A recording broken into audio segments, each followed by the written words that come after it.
할렐루야. 오늘은 그리스도인의 결혼과 이혼이라는 제목으로 고린도전서 7장 1절에서 11절까지 말씀을 선포하겠습니다. 네, 이제 코로나가 계속해서 또 확산을 하면서 이렇게 저희들이 다시금 또 저도 코로나에 걸리고 제 아내 그리고 또 우리 지체들 중에도 코로나로 걸려서 이렇게 가정에서 비대면으로 다시 또 예배를 드리게 된 것에 대해서 매우 참 안타깝게 생각하고 있습니다.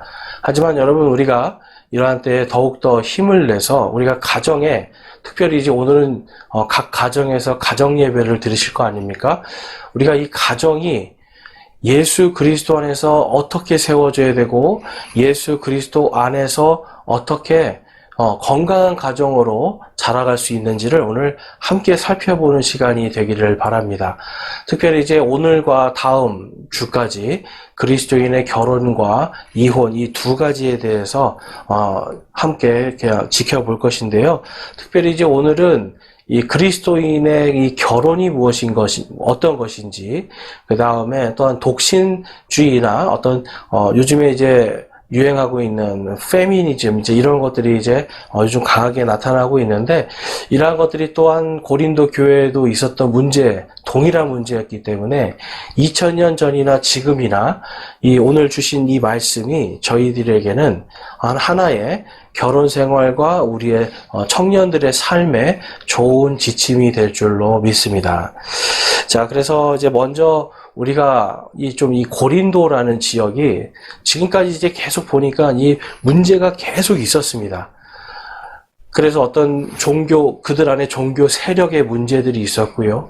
음행하는 자를 내쫓지 않는, 치리를 못하는 이런 문제들이 있었고, 또한 교회 안에 하나님과 또한 예수 그리스도를 전혀 믿지 않는 이러한 불의한 자들과 그냥 함께 섞여서 함께 지체가 되어서 정말 예수님이 그들을 창녀라고 부를 정도로 심각한 영적인 음행에 빠져 있었던 그러한 모습들을 보면서 그들 안에 정말 엄청나게 영적인 심각한 문제들이 있었다라는 걸 저희들이 지난주까지 좀 살펴보았고, 이 모든 것들이 결국은 그리스도의 심판석 앞에서 다 심판받을 것이기 때문에 사도 바울은 이제 그것들을 그만두고 하나님의 말씀으로 온전히 돌아와라, 이제 이렇게 계속해서 강력하게 촉구를 하고 있는 걸 볼 수가 있습니다.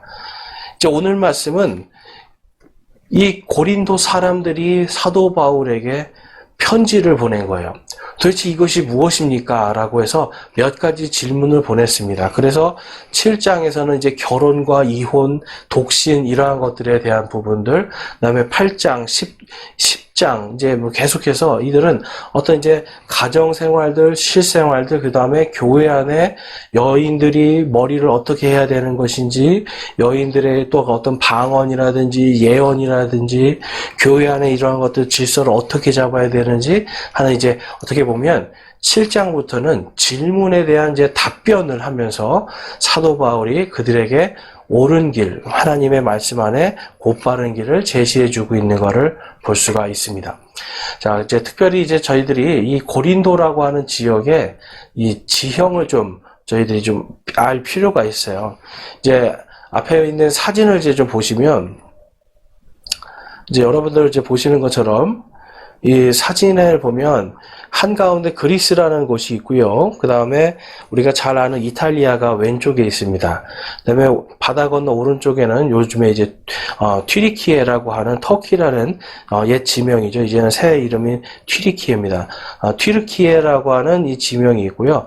거기에 고린도라고 하는 이 작은 도시가 있습니다. 근데 여기가요, 그리스에 있는 항구 무역 도시인데요.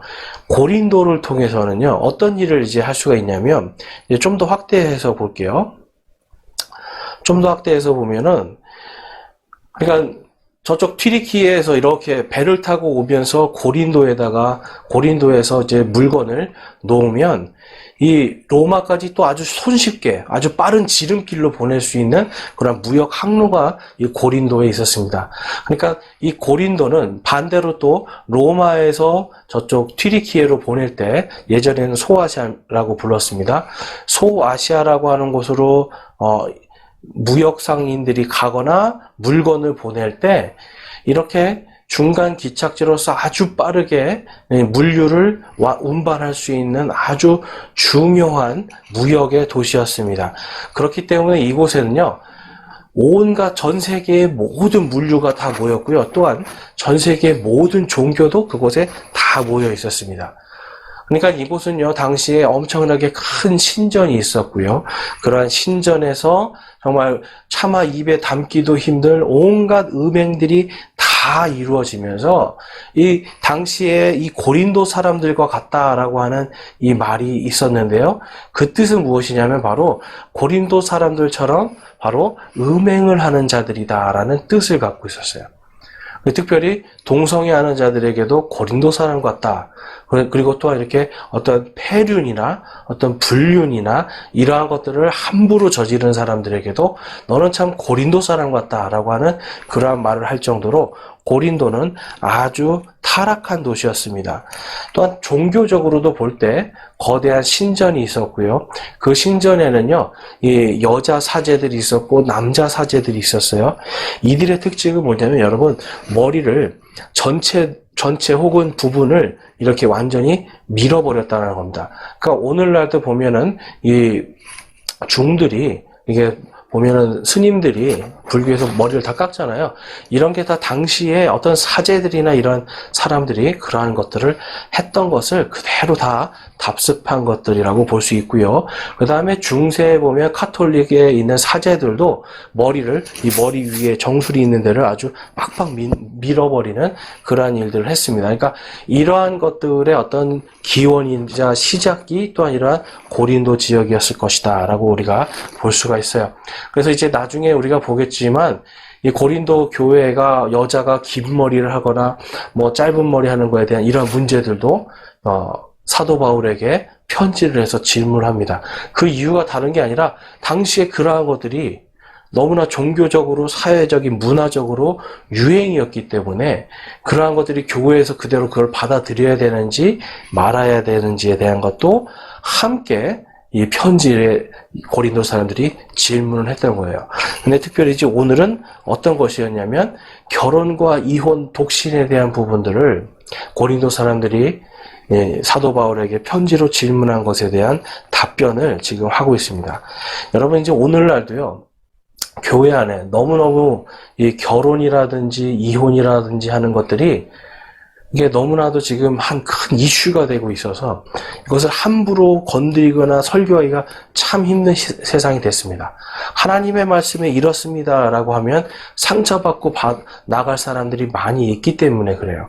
그렇지만 여러분 오늘 우리가 아셔야 되는 것은 이 사도 바울이라는 사람이 여러분 이 결혼이라든지 이혼이라든지 독신이라든지 이러한 모든 것들은 너무나도 지극히 개인적인 그러한 개인의 사정들이 너무나도 다 다르기 때문에 이러한 부분에서 어느 정도 하나님께서 허용하고 있는 부분이 있다라고 이야기하면서 그것을 그들에게 정죄함이 아니라 그들을 정죄가 아니라 하나님의 말씀으로 바르게 돌이키려고 하는 모습을 우리가 엿볼 수 있는데요.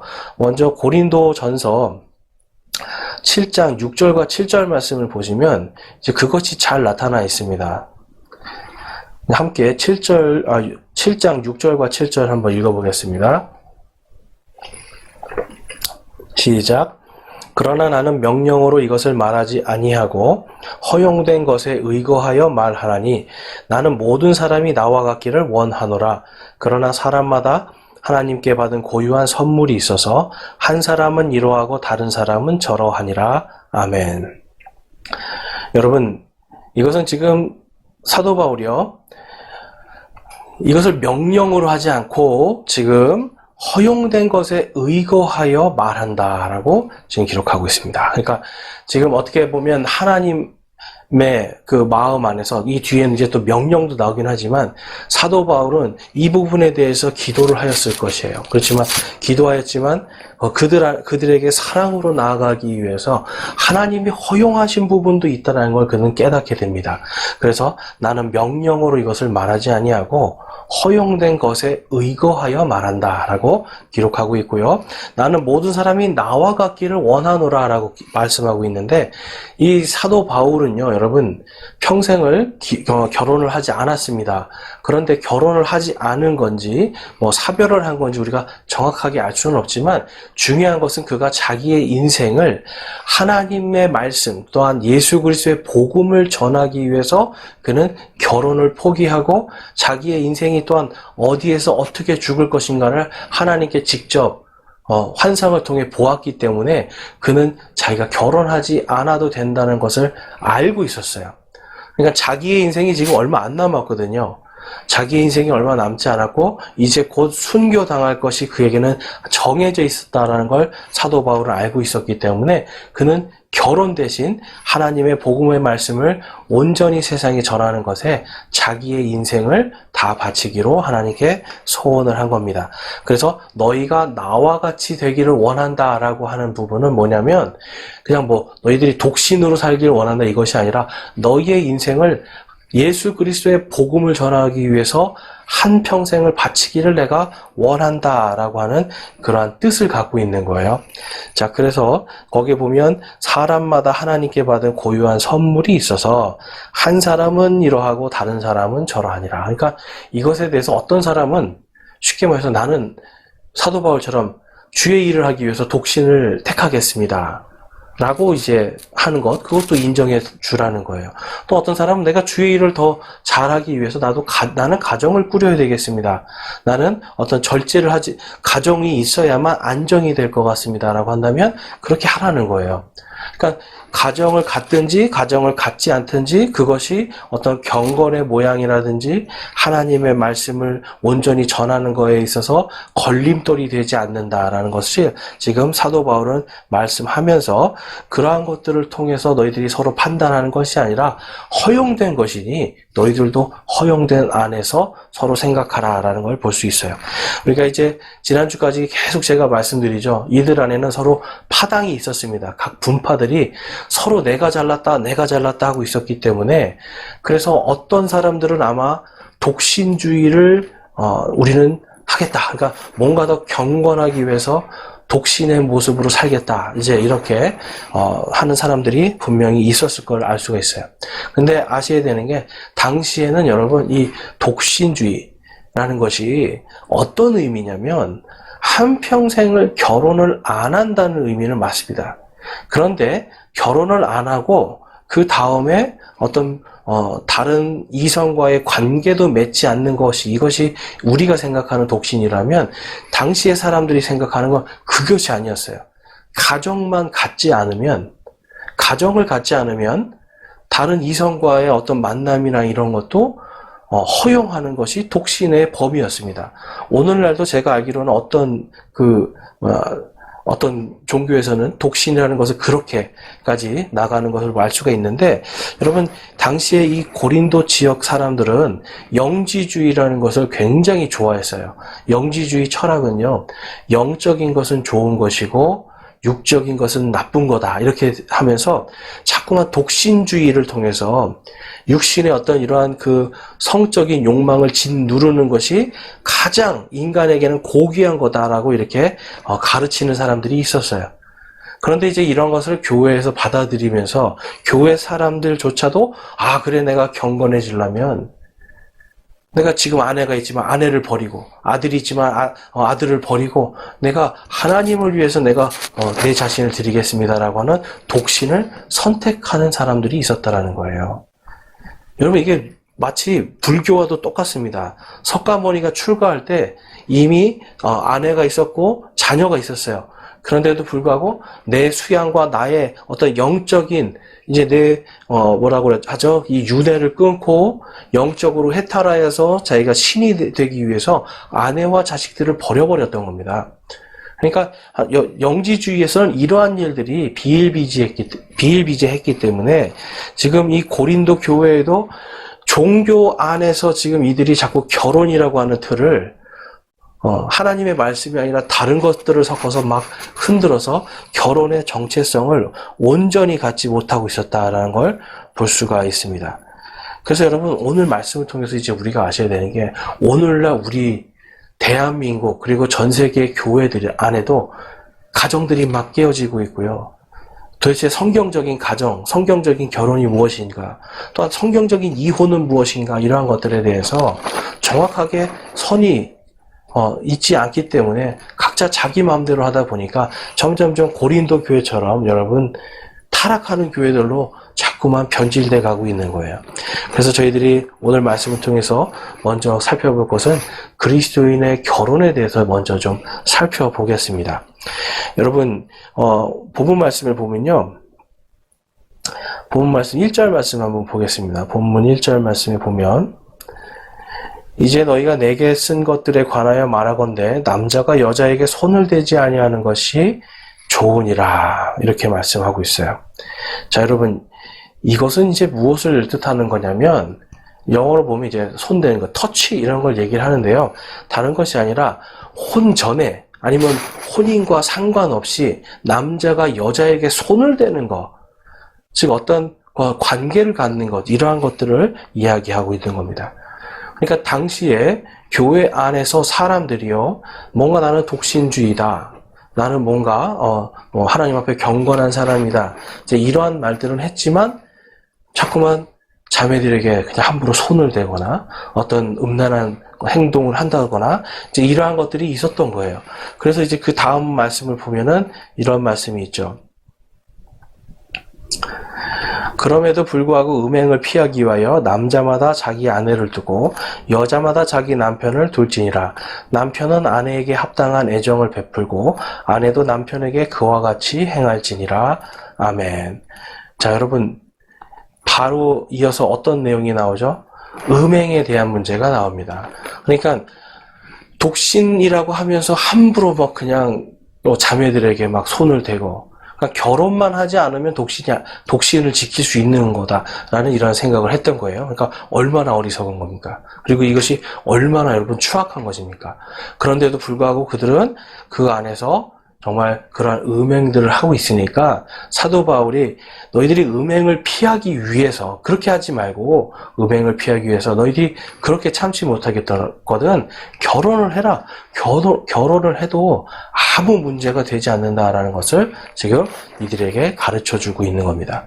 그래서 남편은 아내에게 합당한, 이제 여기서 보면 3절 말씀만 좀 영어로 같이 좀 보면 남편은 아내에게 합당한 애정을 베풀고라고 하는데요. 여기서 보면 이 영어로 보면 let the husband render unto the wife due benevolence라고 해서 benevolence는 뭐냐면 유익하게 하고 뭔가 기쁘게 하고 어떤 자선, 그러니까 나에 있는 어떤 선한 것을 베푸는 이러한 것을 benevolence라고 합니다. 그리고 render unto는 뭐냐면 나를 바치는 거예요. 그러니까 예수님께서 예전에 마태복음에 보면 가이사르의 것은 가이사르에게 바치고 하나님의 것은 하나님께 바쳐라라고 하는 말씀을 할 때 이 영어로 보면 똑같이 render unto라는 단어를 씁니다. 그러니까 남편은 자신의 아내가 기뻐하도록 다시 말해서 자기 자신을 자기 아내가 유익하게 받을 수 있도록 기뻐할 수 있도록 자기 자신을 주어야 된다라고 지금 이 사도 바울은 결혼에 있어서 가장 중요한 포인트를 이야기하고 있는 거예요. 그리고 and likewise also the wife unto the husband. 그래서 와이프도 똑같이 남편에게 그렇게 해야 된다라고 이야기하고 있습니다. 여러분 우리가 이제 아셔야 되는 부분이 이런 거예요. 이 결혼에 있어서 우리가 중요한 것은 남자와 여자가 서로 사랑을 하게 되면 여러분 손도 잡고 싶어지고 자꾸 뭔가 이렇게 신체적인 접촉을 하고 싶어집니다. 그런데 이제 그러한 가운데 사람은 자연스럽게 음란한 생각들이 생겨나고요. 성적인 욕구들이 자꾸 나는 것이 당연한 겁니다. 그래서 이제 사도 바울은 이러한 것들을 정말 추접하거나 음행으로서가 아니라 정말 아름다운 부부로서의 어떤 관계로서 이어서 더 서로가 서로에게 아름답고 좋은 것으로 선한 것으로 자기의 몸을 주도록 하라라는 의미로 지금 이러한 말을 하고 있는 거예요. 또한 여러분 우리가 아셔야 되는 게 결혼을 왜 합니까? 라고 하는 질문을 하면 많은 사람들이 행복해지려고요 라고 하는 답을 하고 있어요. 그런데 여러분 결혼은 행복의 수단이 아닙니다. 성경적인 결혼은요 내가 행복해지기 위한 수단이 아니라 나를 통해서 내가 사랑하는 사람이 행복해지게 하도록 하는 것이 결혼이에요. 그러니까 남편은 자기의 만족과 어떤 자기의 육신의 만족, 자기의 어떤 감성이나 어떤 이런 거에 만족을 위해서 아내를 얻는 것이 아니라 자신을 통해서 자신의 육신적인 것들 그리고 자신의 감성적인 것들 이러한 것들 자신을 통해서 아내가 기쁨을 얻고 유익함을 얻고 선한 것을 얻을 수 있도록 해주기 위해서 하는 것이 결혼이에요. 결혼을 통해서 내가 행복해지려고 나의 행복을 위해서 결혼하는 것이 아니고 성경은 나를 통해서 내 배우자가 기쁨을 얻고 선한 것을 얻고 유익함을 얻을 수 있게 해주는 것이 바로 결혼입니다. 그것을 다 할 수 있는 사람이 결혼을 해야 되는 거예요. 히브리서 13장 말씀에 가보면 다음과 같은 말씀이 있습니다. 히브리서 13장 4절 말씀을 보면 우리 함께 한번 읽어보겠습니다. 결혼은 모든 것 가운데 존귀한 것이요 잠자리는 더럽히지 말아야 하거니와 음행을 일삼는 자들과 간음하는 자들은 하나님께서 심판하시리라. 아멘. 여러분 하나님께서 심판하신다라고 하는 이런 말이 성경에 자주 등장하는데 그 중에서 특별히 이 결혼에 대한 부분 하나님께서 내가 심판할 것이다 라고 말씀하고 있어요. 왜냐하면 이것은 가장 모든 것 가운데 존귀한 것이기 때문에 그래요. 그러니까 사도 바울도 지금 이 고린도 교회에게 말하는 겁니다. 너희들이 독신으로 사는 것도 괜찮고 나처럼 정말 복음을 위해서 어떤 결혼이라든지 이러한 것들을 포기하는 것 괜찮아. 그런 것도 좋지만 그러나 결혼이라는 것이 존귀하다는 것은 잊지 말라는 거예요. 예를 들면 요즘으로 치면 이런 거죠. 여러분 어떤 사람들이 목사는 좀 덜 거룩하고 천주교의 사제들은 더 거룩해 보인대요. 왜 그러냐 그랬더니 그 사람들은 결혼을 하지 않잖아요 라고 얘기를 하더라고요. 근데 여러분 그거는 전혀 성경적이지가 않습니다. 성경에서는 결혼이 모든 것 가운데서 가장 존귀한 거다라고 말씀을 하고 있어요. 하나님께서 원하시는 것은 우리가 결혼을 하든 독신을 하든 그것이 중요한 것이 아니라 음행을 하거나 하나님의 법에서 벗어나는 일을 하지 말아야 된다는 거예요.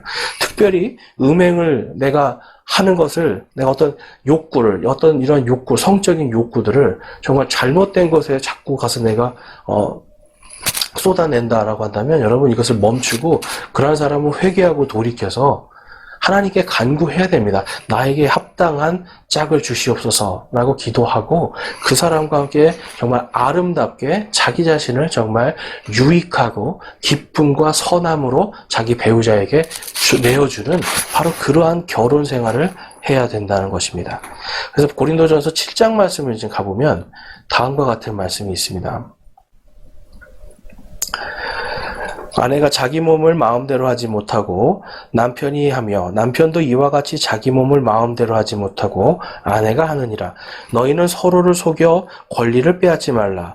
너희가 금식과 기도에 전념하기 위하여 동의를 구해 얼마 동안 그리하는 것은 예외이나 다시 함께하라. 이것은 너희가 참지 못함으로 인해 사탄이 너희를 시험하지 못하게 하려 함이라. 여러분 그러니까 이제 이것이 무엇입니까?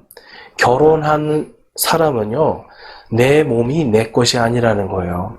나의 유익을 위해서. 그러니까 남편은 자기의 몸이 자기의 유익을 위해서 존재하는 것이 아니라 아내의 분명히 기억해야 됩니다.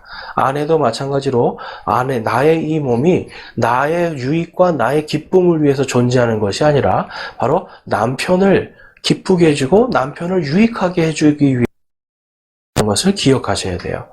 결혼이라는 건 여러분 그래서 서로가 서로에게 각자의 몸에게 대한 권리를 이미 내 권리를 당신에게 넘겨줍니다라고 하는 의미도 있어요.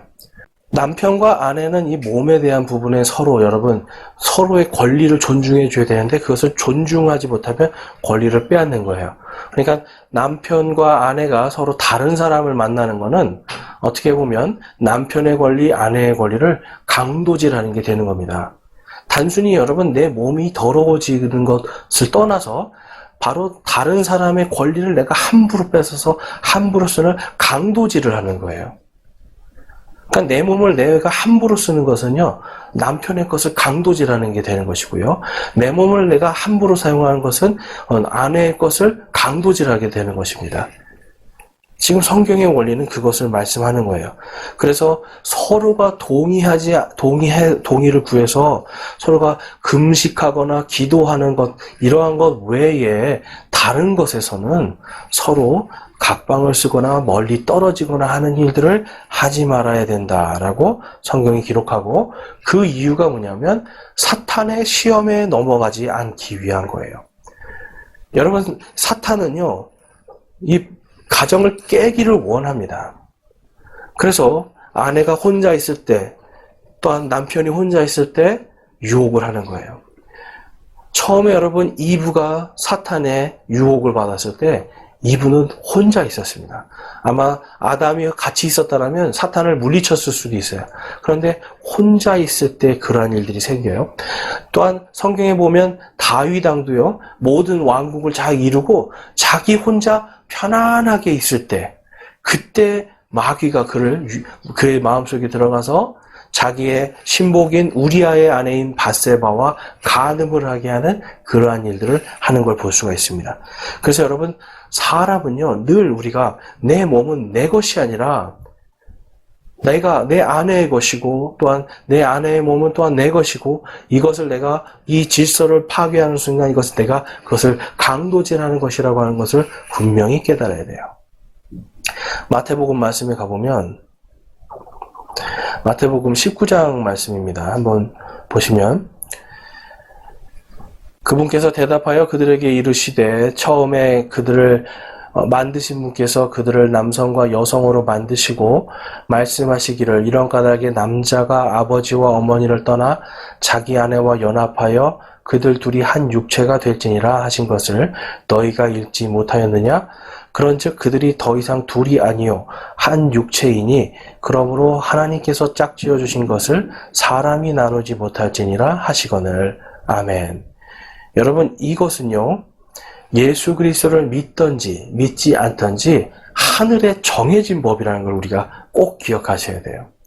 그러니까 하나님께서 예수님을 믿든지 믿지 않든지 그것을 상관하는 것이 아니고, 남자와 여자가 서로 결혼하고 연합하는 그 순간 그 둘이 하나라는 거예요. 그러니까 하늘에 가면 이 사람은 누구 거라는 것이 정확한 거죠.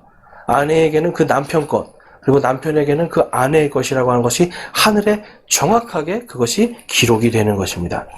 그러니까 여러분, 우리가 요즘에 지금 이제 아까도 이 고린도 교회가 막 혼전에 남자들이 여자를 만지고 하는 이러한 음란한 일들을 하지 않았습니까? 오늘날 청년들을 보면요, 이 성적인 이러한 것들이 너무나 쉽게 생각을 해요. 결혼하기 전에 뭔가 동거를 하고 남자와 어떤 관계를 갖고, 또 여자와 관계를 갖고, 남친과 여친이라는 것이라는 그 의미 안에는 어떤 성적인 이러한 것들이 들어가 있는. 그래서 여러분, 제가 이번에 휴가 가서 정말 놀란 것은, 예전에는 정말 남자끼리, 제가 어렸을 때는 남자끼리, 여자끼리 이렇게 와서 같이 놀고, 거기서 이렇게 뭔가 좀 이렇게, 서로 이렇게 모닥불도 펴놓고, 이야기하고, 이런 분위기였다면, 이제는 그런 게 아니라, 그냥 남자, 여자, 딱딱 그렇게 옵니다. 그러니까, 같이 와서 같은 방에서 자고, 같이 일어나서 밥을 먹고, 여러분, 이러한 것들은, 결국은 성경하고는 전혀 반대되는 것들이죠. 그러니까 하나님께서 이러한 것들을, 그래서 만약에 여러분 그 순간 뭐가 되는 거예요? 하늘에는 너는 누구 거라는 게 정확하게 되는 거예요. 성매매를 좋아하는 어떤 사람에게 제가 말을 한 적이 있습니다. 당신이 성매매를 하면 하늘에는 그 여인이 당신 부인이 되는 것이다. 그리고 당신이 다음에 만나는 그 사람은 바로 그 여인의 것을 빼앗는 사람이 되고 간음하는 자가 되는 것인데, 당신은 그리하여도 좋느냐라고 했을 때 굉장히 심각하게 생각하면서 돌아가는 걸 볼 수가 있었어요. 여러분, 오늘날 이러한 가정과 어떤 성윤리나 이러한 것들이 단순히 그냥 시대가 그러니까 우리도 그래도 되겠지가 아니라, 성경은 분명히 그것을 음행이라고 이야기하고 그것은 잠자리를 더럽히는 것이라고 하고요, 그것을 간음이라고 성경은 기록하고 있습니다. 히브리서 말씀으로 가보면 다음과 같은 말씀이 있습니다. 히브리서 13장 5절 말씀, 너희의 행실을 탐욕이 없게 하고 너희가 가진 것들로 만족하라. 그분께서 이르시되 내가 결코 너희를 떠나지 아니하고 너희를 버리지 아니하리라 하셨느니라. 여기에는 우리에게 영구한 도시가 없고 우리가 다가오는 도시를 찾나니, 그러므로 우리가 그분으로 말미암아 계속해서 찬양의 희생을 하나님께 드리자. 그것은 곧 그분의 이름에 감사를 드리는 우리 입술의 열매니라. 아멘. 여러분, 지금 성경에서 말씀하고 있는 것은 다른 것이 아닙니다. 우리의 행실을 탐욕이 없게 하라는 거예요. 나에게 하나님께서 주신 배우자, 여러분, 내 만족을 위해서 결혼하는 게 아니라고 분명히 말씀드렸죠. 그렇지만 사람이 욕심이 있어서 만족하지 못하게 돼요. 이 부분이 좀 싫고, 이 부분이 약하고, 이 부분은 나에게 마음에 안 들고. 그럴 때 여러분, 하나님께서 주신 것이니 내가 만족하고 내 행실에 탐욕이 없게 해야 되고요. 또한 내가 가진 것에 만족하면서 또 어떻게 성경적인 방법대로 그 아내에게 의롭고 아내에게 내가 유익하게 내 자신을, 아내가 기뻐할 수 있도록 그런 내 자신을 주는 것. 또한 반대로 아내도 남편에게 유익하고 기쁨이 될 수 있는 그러한 것으로 내 자신을 주는 것으로 여러분, 이 결혼 생활을 해야 되는 것입니다. 사도 바울은 여러분, 그러한 것에 있어서 바로 땅에, 지금 이곳에 우리에게는 영구한 도시가 있지 않다. 바로 땅에 우리의 영원한 소망이 있는 것이 아니라 하늘에 있는 저 도시, 앞으로 우리가 하나님 앞에 서서 상속받게 될, 그리스도의 심판석 앞에서 상속받게 될 그 새 예루살렘, 하나님의 왕국에 우리의 소망이 있기 때문에 이 땅에서는 하나님이 주신 것에 만족하면서 오히려 그것으로 하나님께 찬양하고 찬양의 희생을 드리고 우리의 입술에 감사의 열매들을 풍성하게 맺으라 하는 것입니다. 그렇기 때문에 우리는 이 그리스도인들이 결혼을 왜 해야 되는가에 대한 이 개념을 분명히 갖고 있어야 돼요. 제가 아까 자기의 만족을 위해서 결혼하는 거라고 했습니까? 아니면 내 배우자의 유익과 기쁨과 배우자에게 선한 것을 주기 위한 것이 결혼이라고 말씀드렸습니까? 여러분, 그리스도인의 결혼은 바로 두 번째 거죠. 나의 만족이 아니라 내 배우자, 내 아내와 내 남편이 나를 통하여서 기뻐하고 선한 것을 얻고 유익함을 얻을 수 있게 하는 것이 바로 결혼인 거예요. 그러니까 여러분, 하나님께서 무엇보다도 가장 존귀한 것이 무엇이라고 말씀했어요? 바로 결혼이다. 여러분, 바로 그 결혼을 통해서 우리 그리스도인들은 더욱더 존귀하게 될 수가 있습니다. 만약에 결혼을 통해서 내가 무엇을 포기한다 해도 여러분, 그냥 무엇이 중요하겠어요? 우리에게는 이 땅에 영구한 도시가 있는 것이 아니라 하늘의 저 높은 곳에 하나님께서 예비하신 도시가 있기 때문에 우리가 살아야 될 곳은, 영원히 살아야 될 곳은 이 땅이 아니라 저 하늘에 하나님께서 예비하신 것인데, 오늘 하나님께서 나에게 주신 내 배우자에게 감사하지 못하고 만족하지 못한다면, 그것을 찬양하지 못한다면 여러분, 우리의 인생이 과연 하나님 앞에 얼마나 복음에 합당한 인생들이 될 수가 있겠습니까? 그래서 여러분, 우리가 이러한 것들을 생각하면서 하나님께서 열어놓으신 이 범위 안에서 마음껏 사랑하면서 또한 내 자신의 욕심이 아니라 하나님이 주신 것을 찬양하고 감사하는 그러한 결혼 생활을 해야 될 줄로 믿습니다. 두 번째는 그리스도인의 독신과 우리 이혼에 대한 부분인데요. 자, 이혼에 대한 부분을 좀 살펴보겠습니다. 고린도전서 7장 8절에서 9절 말씀을 보면, 그러므로 내가 결혼하지 아니한 자들과 과부들에게 말하노니 그들이 나처럼 지내는 것이 그들에게 좋으니라. 그러나 그들이 억제할 수 없거든 결혼하게 하라. 불타는 것보다 결혼하는 것이 나으니라. 자, 먼저는 독신자들에게 이야기를 하고 있습니다. 결혼하지 아니하는 것도 괜찮다. 그런데 이제 과부들에게도 말하죠. 그렇지만 나처럼 이렇게 복음을 위해서 독신을 너희들이 선택하는 것도 좋지만 그럼에도 불구하고 억제할 수 없다라면, 만약에 너희들이 억제할 수 없다라면 차라리 결혼하여서 정말 죄악과 어떤 그런 음란에 자기 자신을 그런 불구덩이에 던져지는 그런 어리석은 삶을 사는 것이 아니라, 또한 내가 그리스도의 심판석 앞에서 받을 상급과 보상들을 불태워서 없애는 것이 아니라 차라리 결혼을 하라는 겁니다. 그것이 여러분 더 낫다고 권면해 주는 거예요. 그런다고 해서 더 경건하고 덜 경건하고 이런 것과는 아무런 상관이 없다는 걸 지금 말씀해 주고 있는 거예요. 그 다음에 다음 말씀을 보면, 결혼한 자들에게 내가 명령하노니 명령하는 이는 내가 아니라 주시니라. 아내는 자기 남편을 떠나지 말라. 그러나 그녀가 떠나거든 결혼하지 말고 지내든지 아니면 자기 남편과 화해하라. 또한 남편도 자기 아내를 버리지 말라. 아멘. 자, 여러분, 재밌는 말이 나와요. 우리도 그렇지만 이 유대인들 사회에서도 고대에 여러분 남편이 주로 아내를 버립니다. 그렇죠?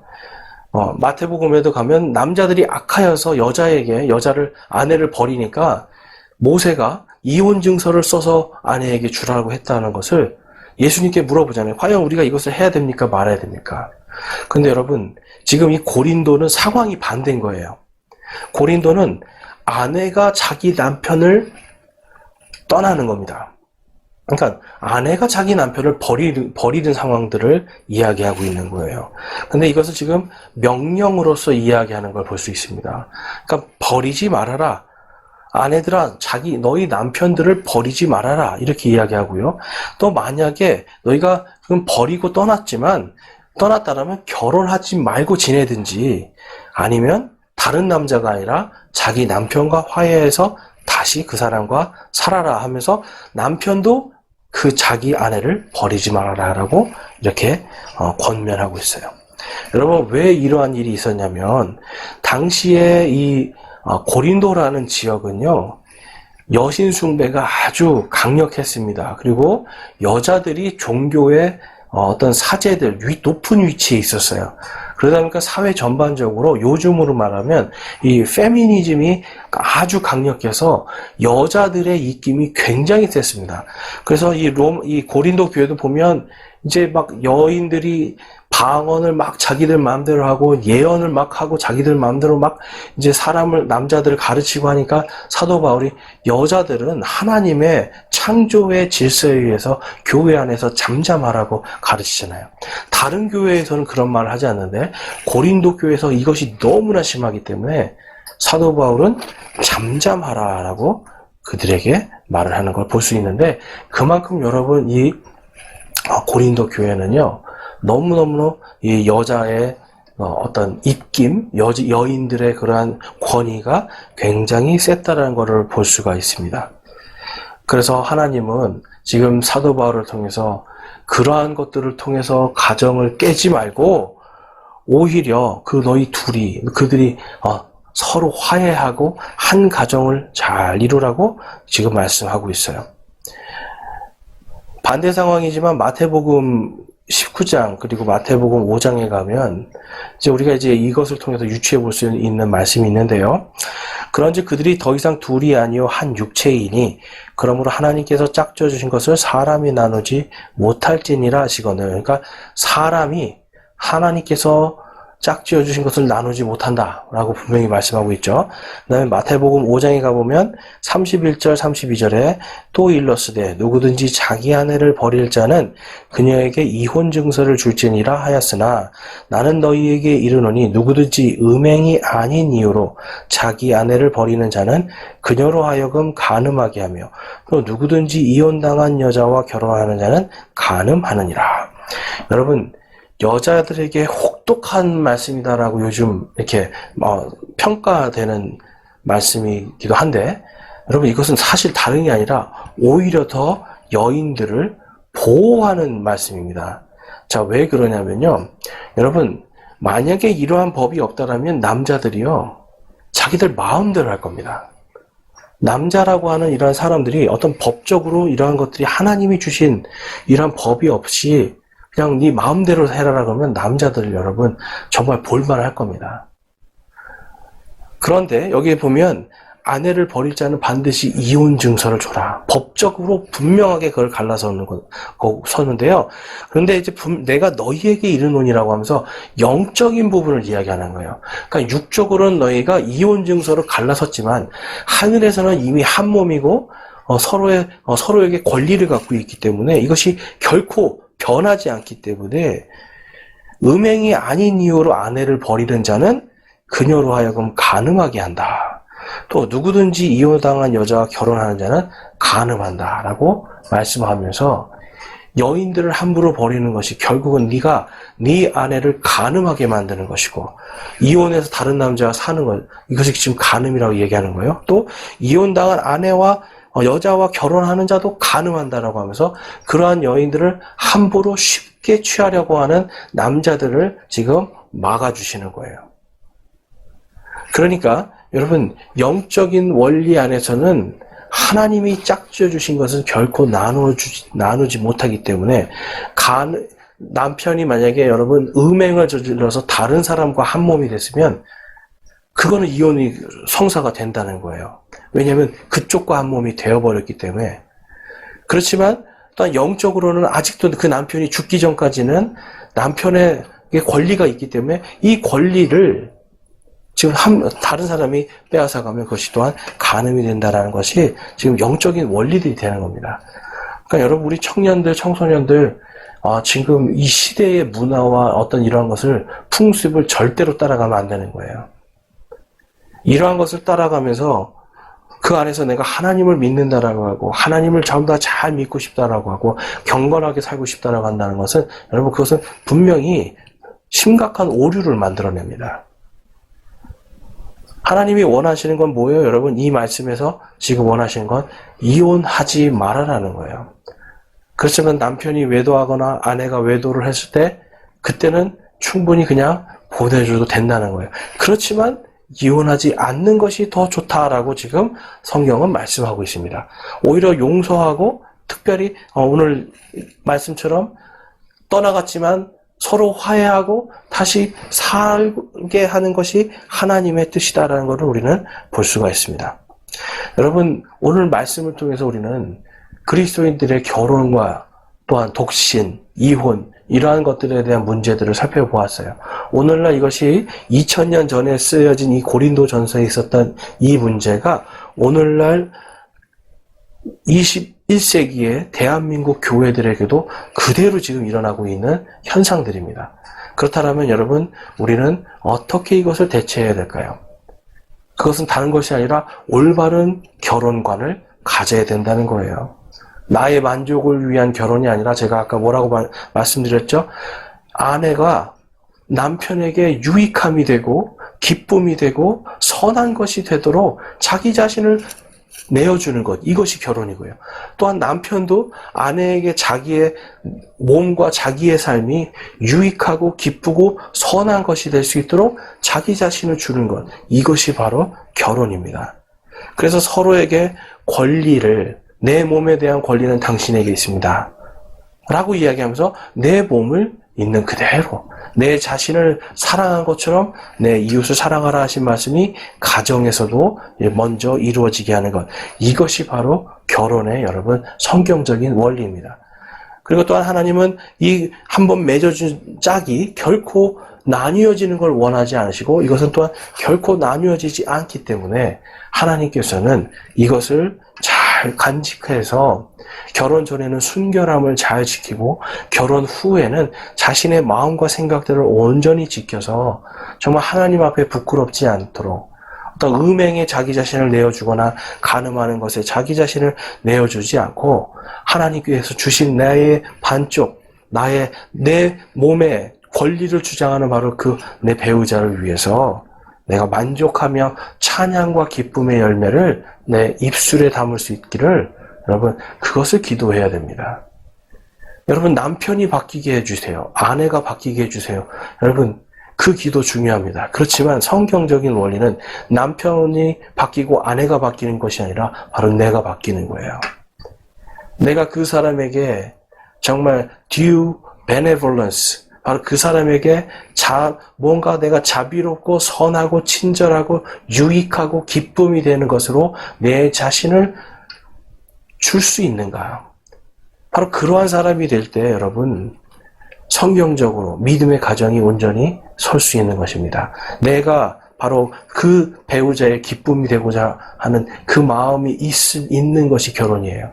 우리 청소년과 청년 여러분도 내가 행복해지기 위해서 내 만족을 위해서 하는 것이 결혼이 아님을 분명하게 여러분 기억하시고, 그렇다고 독신이라는 거 여러분 하나님의 말씀을 위해서 정말 사도 바울처럼 그렇게 독신을 선택한다면 그것도 유익합니다.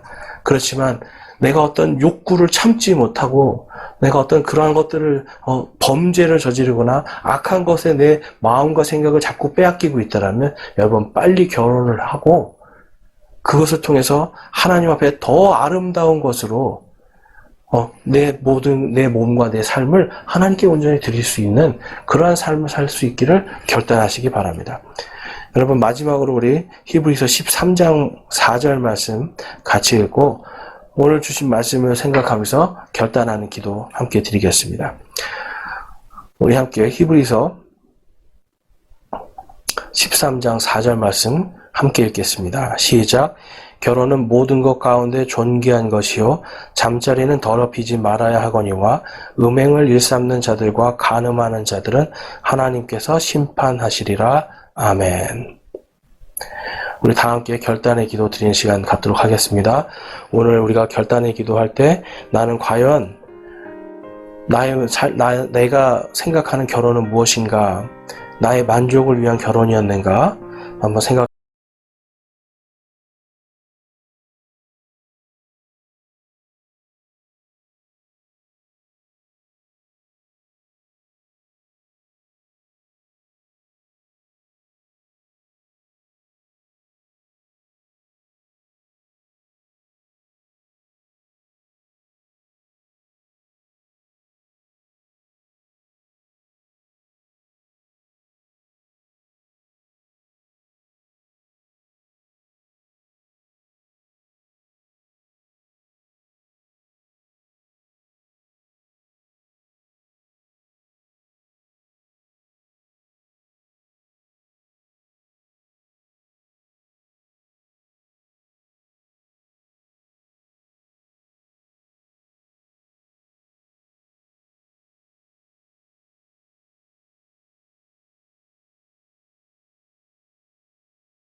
올바른 성경적인 원리 안에서 주님을 잘 따르고 하나님을 대적하지 않으며 하나님의 기쁨이 되고 찬양의 열매가 넘치는 가정들로 거듭나는 저와 우리 모든 성도들 되시기를 주님의 이름으로 축원합니다.